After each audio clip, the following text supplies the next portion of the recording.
quelque chose qui me rappelle le mot uquq, qui des fois il est traduit par désobéissance, est beaucoup plus large que ça dans l'acception, on va dire, signification dans l'arabe. Ça va vers le préjudice, peut-être moral, le préjudice aussi sentimental qu'on a aux enfants. C'est beaucoup plus large que seulement la désobéissance. Et seulement le rendre triste, le parent, la mère ou le père, revient à faire le uquq. Et ça fait partie des grands péchés. Et des fois, on ne s'en rend pas compte, c'est des mots, de l'importance, de la force, de l'impact des mots sur nos parents.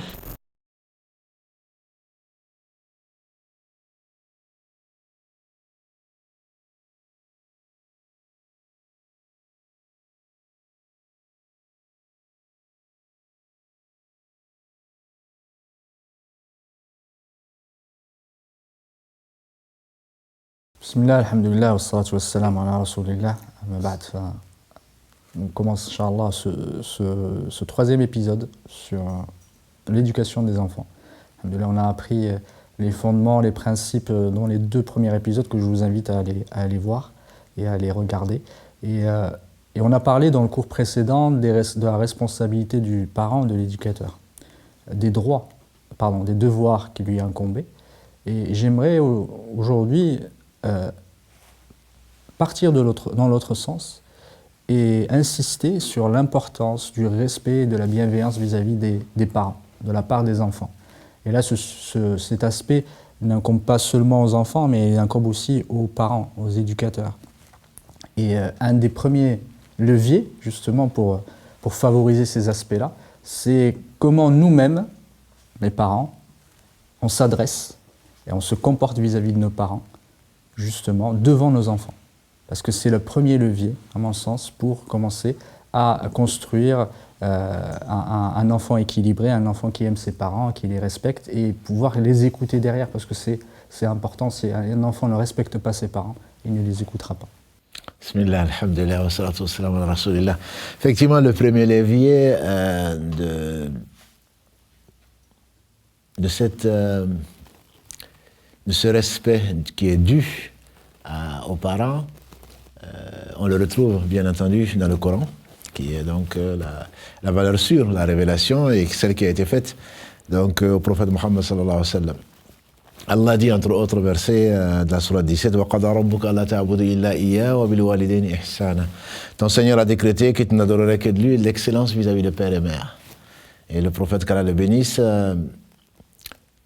dit, quand on lui demandait quels étaient les plus grands péchés, souvent, après l'association à Allah subhanahu wa ta'ala, qui est le seul péché qu'Allah ne pardonne pas pour celui qui meurt dans cet état-là, il disait uququl walidayn, donc la désobéissance au père et mère.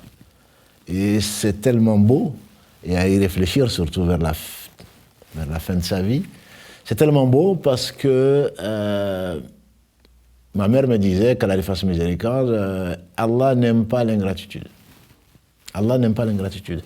Et d'ailleurs, en ouvrant une parenthèse, kafara, donc mécroire contre lui, quelque part c'est l'ingratitude, ça vient de la même racine par rapport aux paysans qui couvrent donc l'évidence, notamment les graines, en les sémant. Donc Allah n'aime pas l'ingratitude. C'est Allah qui nous a créés, qui nous a tout donné. Le minimum, c'est de le reconnaître et de le remercier. Et donc, comme le disait Luqman alayhi salam, dont le nom est resté sur la sourate 31, c'est Allah qui ordonne que tu reconnaisses mes bienfaits, que tu me remercies, ainsi que tes 2 parents, et c'est vers moi qui sera le retour. Et donc, ce manque de reconnaissance, c'est un manque d'éducation. Pourquoi? Parce que qu'est-ce que les parents n'ont pas fait? Et Allah le rappelle, et le prophète sallam le rappelle, surtout la mère. Le prophète alayhi sallam, quand quelqu'un est venu lui demander conseil, qu'Allah l'agrée, puisque c'était un de ses compagnons, il disait à qui je dois le plus d'égards. Le prophète alayhi sallam dit ta mère. Il dit ensuite, il dit ta mère. Il dit ensuite, il dit ta mère. 3 fois ta mère et 4e, il dit ton père. Cela ne veut pas dire que la mère est 3 fois plus importante que le père, mais cela veut dire que les parents, on leur doit surtout la mère. Et Allah le développe au moins dans 2 versets, comment la mère a souffert emporté donc, de la grossesse, de la gestation et de tout ce que l'on peut imaginer comme douleur et comme transformation qui va marquer sa vie. C'est une femme qui a accouché, une femme qui a donné naissance à la vie et une femme qui ne l'a pas fait. Je ne dis pas que l'une est meilleure que l'autre, mais même physiquement, il y a des impacts. Et donc, c'est ce regard de celle qui donne la vie, et par Allah qui lui permet de le faire, est un regard de bienveillance, un regard de devoir, un regard de reconnaissance. Et donc c'est pour cela effectivement que, comme tu l'as si bien dit, quand on est dans une famille, et généralement, en tout cas les familles sont plus grandes, il y a le grand-père ou la grand-mère ou la grand-mère, il y a le père certainement qui est entre les deux. Et ce matin, je lisais justement cette injonction ou ce rappel qu'Allah subhanahu wa ta'ala met dans la sourate 4, en Nisa. Entre vos pères et vos enfants, Allah seul sait qui est le plus aqrab, qui est le plus proche de vous. Et donc, à montrer à l'enfant que l'on doit encore, malgré son âge, puisque l'enfant nous considère comme quelqu'un d'abouti, comme le summum, et voit son papy ou sa mamie comme quelqu'un qui va vers la fin et qui est un peu gâteux, mais voir le regard que les parents portent sur leurs propres parents, je pense que c'est extrêmement important et qui a un impact fort sur l'enfant qui se dit, mais finalement, c'est quand même quelqu'un d'important pour mon père, donc il devient important pour l'enfant. Et surtout, quand on est éprouvé par des parents qui peuvent être parfois assez durs, malgré notre âge, à 40 ans, 50 ans, quand on a des parents qui nous traitent comme des enfants, et qu'on ne dit rien, et on ne doit rien dire. Allah dit, وَلَا تَقُلْ أُفٍّ. وَلَا تَقُلْ لَهُمَا أُفٍّ. Ne leur dis même pas ouf. Et en arabe, un enseignant demandait quel est le mot le plus léger. On peut penser à alif, ba, mais quand on fait une analyse, c'est ouf. Ouf est le mot le plus léger. Donc Allah, quand il dit ouf, ça veut dire qu'il ne faut pas dire pire encore que ça. Et donc ça, baisser la tête, être à leur service, les accompagner, et c'est jusqu'à la fin de leur jour. Ça c'est l'ordre naturel. Si Allah veut, ils partent après nous. Mais jusqu'à la fin de leur jour, ça c'est une vraie éducation pour les enfants. C'est extrêmement important. Et le prophète sallam disait, n'est pas de nous, donc ne fait pas partie, ne suit pas notre tradition, celui qui n'est pas donc bienveillant vis-à-vis des enfants et celui qui n'est pas respectueux vis-à-vis de nos anciens. De nos anciens, c'est-à-dire les gens donc, qui ont contribué à notre éducation, etc., à qui on doit reconnaissance. Ceci va aussi, effectivement, je pense, on va inclure certainement les grands-parents, on va inclure nos propres parents, et c'est vraiment dommage qu'aujourd'hui, vu l'individualisme qui se développe, surtout dans les pays européens, également dans les pays non européens aujourd'hui, que l'on s'occupe peu de ses enfants et encore moins donc de ses parents. Et même pas un coup de téléphone. On peut imaginer que des pères de famille, parce que très occupés, pensant s'occuper donc de leur famille et peut-être même de la mosquée, ne prennent même pas des nouvelles, ne s'occupent même pas de leurs parents qui sont dans la même ville. Et maintenant, comme ce monde est devenu un village, même téléphoner, prendre des nouvelles, etc., de ses propres parents. Comment dormir sans savoir si son père ou sa mère, qui sont encore en vie, sont en bonne santé ou pas. Et malgré tous les investissements que nous pensons faire, en réalité, on a à côté un investissement qui est énorme, une chance, une opportunité. Comme le professeur Sallam a quelqu'un qui est venu lui demander, venez s'enrôler dans l'armée musulmane pour la cause d'Allah. Il a dit, est-ce que tu as ton père et ou ta mère? Il dit oui. Il a dit alors, va auprès d'eux, va t'occuper. Il a dit les deux. Il dit, va t'occuper d'eux. Donc ce sera pour toi vraiment la lutte, le point culminant de la lutte pour Allah subhanahu wa ta'ala. Et il y a un autre qui disait, oui, j'ai quitté ma mère en pleurs. Dans une des versions, il a dit, va essuyer ses larmes. Et ça, c'est une opportunité, c'est une porte qui se ferme une fois que les parents disparaissent. On a négligé, exactement. Et qui ne s'ouvrira pas, on a négligé de profiter de ça. Et donc l'enfant voit ça, c'est pour cela que tu fais très bien de dire le premier levier, c'est peut-être le plus important d'ailleurs, c'est l'exemple. L'exemple, on doit être excellent avec ses pères et mères. On ne les choisit pas. Ils peuvent être durs, ils peuvent se tromper, et notamment, nous, tout ce qui ne va pas, comme nos enfants d'ailleurs, tout ce qui ne va pas dans ce qu'on aime, ça ne nous plaît pas. Or, souvent, la sagesse vient également avec l'âge. Et donc, profitez de cela, et profitez de leur sagesse, leur demander conseil, au moins ils savent qu'ils servent à quelque chose. Même si ensuite, c'est à nous d'en décider, puisqu'on est responsable. Et donc, il faut être vraiment excellent avec ses pères et mères, quel que soit l'âge, tant qu'ils sont vivants encore auprès de nous. Et ça, je pense que c'est un bon exemple vis-à-vis des enfants. Et les enfants se doivent justement pas de reproduire cela, d'être encore meilleurs, parce que en leur montrant, on leur dit, tu vois ce papy, qu'est-ce qu'il m'a pas fait? Il m'a acheté ça, il m'a fait ceci, il m'a fait cela. On faisait des kilomètres à pied pour ceci. On n'avait que... Dans tout le village, j'étais le seul à avoir cette tenue, etc. Il a travaillé, on ne le voyait que une fois par mois, parce qu'il allait très loin, ou il a été à l'étranger, pour aller nous chercher ceci, cela. Donc, valoriser ces parents-là. Et effectivement, l'enfant comprendra peut-être par là que ce qu'il porte, que ce qu'il est, que ce qu'il mange, ça ne tombe pas du ciel. Même si Allah, c'est celui qui donne. Voilà. Donc ça, c'est quelque chose d'extrêmement important, d'être reconnaissant vis-à-vis de ses parents. C'est de la reconnaissance vis-à-vis d'Allah. C'est Allah qui leur donne. Allah les aime. Allah nous a obligés, parce que nous sommes ingrats, de reconnaître les bienfaits qu'ils ont donnés. Celui qui ne reconnaît pas, celui qui ne remercie pas, comme l'a dit le prophète sallallahu alayhi wa sallam, celui qui ne remercie pas les gens, ne remercie pas Allah. Que les enfants le comprennent, et qu'on n'a pas besoin de dire aux enfants « Ouais, mais tu ne m'as pas dit merci ». Bon, bien sûr, on leur enseigne « Dis merci à monsieur, dis merci à madame ». Non, mais c'est non. On le montre par son propre comportement, et notamment, je trouve que les hommes, les maris ne le font pas assez, c'est de remercier leurs épouses. Ça, je pense que l'enfant qui voit son père en train de remercier sa mère, peut-être qu'il ne réalise pas tout de suite, mais malheureusement, souvent, le père, l'époux est souvent en train de reprocher à sa mère, ça tu n'as pas fait ça, pourquoi tu n'as pas fait ça, etc. Et l'enfant, quand le père est absent, a tendance à reproduire cela. Ça, on le sait bien dans les familles, c'est moi le père pour remplacer, donc il va agir de la même façon, parce que le père n'a pas été bienveillant, n'a pas reconnu tout ce que son épouse lui donne, et également, bien entendu, l'époux. Quand le prophète sallallahu alayhi wa sallam a insisté sur le fait donc, du devoir, entre guillemets, de l'un des devoirs de l'épouse vis-à-vis donc, de l'époux, c'est le remerciement, et souvent elles sont ingrates. Ce n'est pas toutes, bien entendu, heureusement, mais elles sont souvent ingrates vis-à-vis des efforts des époux. Et Allah n'aime pas l'ingratitude, comme on avait donc commencé à le dire.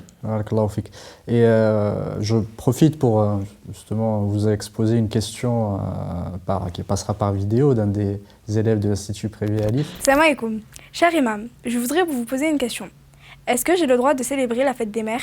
Dans notre société actuelle, on voit ce qu'on appelle la fête des mères. Je pense que c'est un moment aussi important, un moyen de peut-être privilégier la maman.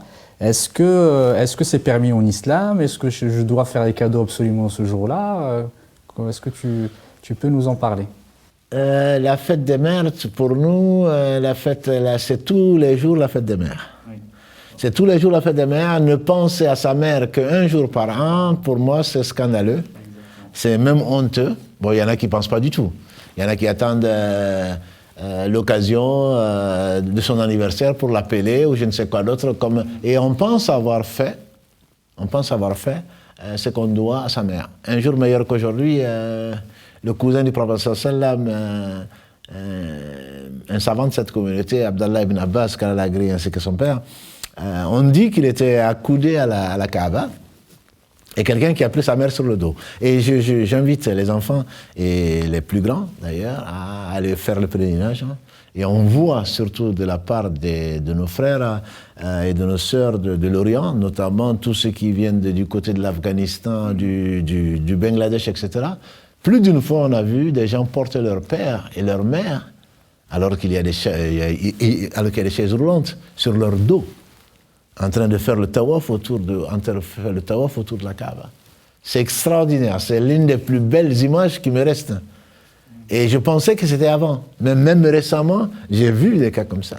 Et on dit qu'Ibn Abbas était adossé à la Kaaba et que quelqu'un qui a porté sa mère pour faire le tour de la Kaaba. Et il vient lui dire, est-ce que j'ai donné à ma mère son droit? Et on dit qu'il a dit, ceci ne représente même pas la douleur que ta mère a pu ressentir avant de te mettre au monde d'une contraction. Donc il ne faut jamais... La mère, elle reste la mère. Elle restera toujours la mère et c'est une opportunité énorme. C'est que dire « maman, je t'aime », ça lui fait tellement plaisir. Il ne faut pas attendre de lui amener des fleurs ou de je ne sais quoi d'autre. « Maman, est-ce que tu vas bien ?» Dieu seul sait ce que ça lui apporte comme réconfort. Et tout ça sont des cadeaux. Il ne faut pas attendre la fête des mères. Et encore maintenant la fête des pères et la fête des grands-pères. Non, je pense un jour viendra, il y a un homme non loin d'ici, qu'Allah fasse miséricorde à son père, et il m'a dit de dire aux frères à la mosquée de ne pas négliger le moment où ton père t'invite à prendre un café parce qu'il venait de perdre son père. Il avait besoin juste de s'asseoir avec son fils et de discuter. Et voilà que ce moment n'existe plus. On est toujours occupé. Lui, bien sûr, s'occupe des affaires de sa famille et de ses parents, en disant que je prendrai le café un jour. Alors qu'en réalité, le fait de répondre à l'invitation de ses parents, ça peut leur faire très plaisir et on passe à côté vraiment des choses qui sont très importantes. Et quelque chose qui me rappelle le mot « uquq », qui des fois il est traduit par désobéissance, est beaucoup plus large que ça dans l'acception, on va dire, signification arabe. Ça va vers le préjudice, peut-être moral, le préjudice aussi sentimental qu'on a aux enfants. C'est beaucoup plus large que seulement la désobéissance. Et seulement le rendre triste, le parent, la mère ou le père, revient à faire le uquq. Et ça fait partie des grands péchés. Et des fois, on ne s'en rend pas compte, c'est des mots, de l'importance, de la force, de l'impact des mots sur nos parents. Tout à fait. Surtout qu'avec l'âge, ils deviennent plus susceptibles. Exactement. Nous, on l'est déjà. C'est qu'on n'accepte pas de nos enfants, et qui pourtant sont moins responsables souvent, en tout cas avant l'âge adulte. On est choqué par leur réaction. Ah, c'est à moi que tu dis ça, c'est moi ton père. Et la personne âgée, elle ne dira peut-être pas ça. Mais effectivement, tu fais très bien de le dire. Uquq al-walidayn, ce n'est pas seulement le fait de lui désobéir, entre guillemets, mais c'est le mal le regarder, c'est de ne pas le regarder. C'est rien que ça. Donc il n'est même pas venu me voir ce matin. Il sait même pas, je lui ai dit que j'étais malade, il n'est même pas venu me demander si ça va mieux, etc. Donc c'est une vraie épreuve tant que Allah nous le garde à côté de nous. Et une fois que cette porte est fermée, comme l'a dit un compagnon du prophète sallam, il dit, là, j'ai entendu le prophète sallam dire, la mère est la porte centrale du paradis, si tu veux, ferme-la. Donc une fois que ta mère décède, une fois que ton père décède, c'est une des portes, ou plusieurs portes du paradis qui se ferment. Donc il faut profiter de chaque instant et surtout éviter, comme Allah le dit, et c'est la meilleure des paroles, « Wala taqul lahuma uffin » même pas ouf, et encore moins pas s'attrister, montrer qu'on n'est pas content de ce qu'ils ont dit ou de leur présence. Parce qu'aujourd'hui, avec l'individualisme, comme on le disait au début, il est là pour combien de temps, ton père? Il est là depuis combien de temps? Et puis on ne peut même pas, il est là depuis toujours, il est toujours là. Mais tant mieux s'il est toujours là. C'est à nous de nous adapter à eux, c'est pas l'inverse. Si on savait ce qu'ils ont fait pour nous, et alors parlons pas d'Allah subhanahu wa ta'ala, si on savait ce qu'ils ont fait pour nous, on leur aurait baisé la tête, c'est ce qu'on fait, ou les pieds. Ce qui se font dans les traditions, on se dit, ils sont dépassés, moi je ne le ferai jamais, je préfère l'embrasser, je préfère faire un bisou. Non, c'est pas pareil. Ce n'est pas pareil, et ce n'est pas une soumission, ce n'est pas quelque chose d'interdit, c'est un comportement. C'est un comportement vis-à-vis la couleur des yeux de mon père, je ne les connais pas. Je ne la connais pas. On n'osait pas avant regarder son père en face. Et aujourd'hui, bien entendu, on lui dit, qu'est-ce que tu penses? Voilà. Et donc ça, ce sont des choses malheureusement qui se sont perdues, et ceci est inversement proportionnel, donc à la piété, et inversement proportionnel au respect que l'on doit, et la bienveillance et la reconnaissance que l'on doit à Allah passe nécessairement par la reconnaissance vis-à-vis de ses parents. Donc que l'enfant le sache, que le père le sache. Exactement. Par rapport au grand-père, et on fait dire à Ibn Abbas qu'Allah l'a agréé ainsi que son père, que Allah a préciser 3 couples qui sont lié jusqu'au jour du jugement dernier. En restant que là, ton Seigneur a décrété que tu n'adorerais que lui et de la bienveillance vis-à-vis des pères et mères. Celui qui adore Allah, il peut être un imam, il peut être ce qu'on veut, et qui n'a pas de respect vis-à-vis de ses parents, il se peut que Allah n'accepte pas son adoration. Mais c'est une parole d'homme. Mais dedans, il y a une très très grande sagesse. Et ce n'est pas... On cherche des bonnes actions à gauche, à droite, alors qu'on a nos parents à côté. Et ça, c'est vraiment dommage qu'on n'en profite pas. Exactement. Barakallahu fik, Cheikh, de ces explications, ces éclaircissements qui, alhamdoulilah, vont profiter, j'espère, Inch'Allah, aux parents, aux éducateurs, aux enfants aussi, parce que c'est un moyen important d'inculquer aux enfants cet amour et ce respect pour leurs parents, et qui va être un fil conducteur tout au long de leur vie, et quelque chose qui va les rendre meilleurs, à la fois spirituellement, moralement, et sur d'autres aspects. Si je me permets juste, associer aux parents les enseignants. Exactement. Les enseignants, toute personne qui nous enseigne, et donc mérite respect. Exactement. Et ça va nous marquer toute notre vie. Barakallahu. Et donc, je pense qu'il ne faudrait pas les oublier, les enseignants. Tout à fait, effectivement. Barakallahu fik wa assalamu alaikum wa rahmatullahi wa barakatuh. Salam.